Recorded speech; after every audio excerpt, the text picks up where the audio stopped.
7-liter. I'm going to pull the grill assembly out. Steven has new NOS turn signal lights, clearance lights. So the easiest way of doing this is going to be to pull the 4 bolts here on these brackets. There's one here, and then 2 on each side, one on each side on the bottom. And then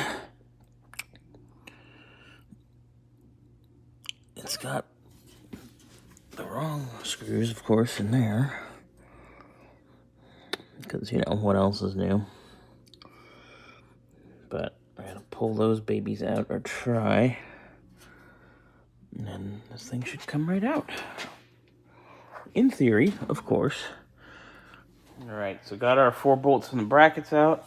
I also removed the screws here in the center support, as that is the easiest way to release it without having to take the hood latch off.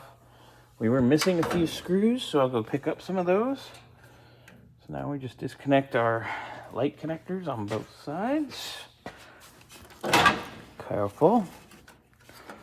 Careful. Of course, this one's zip tied in, so I'll get that out. All right, it's out. I just popped the bulbs out, so this is ready for Steven to go through and clean up.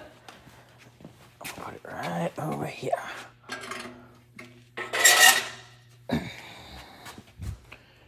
Done.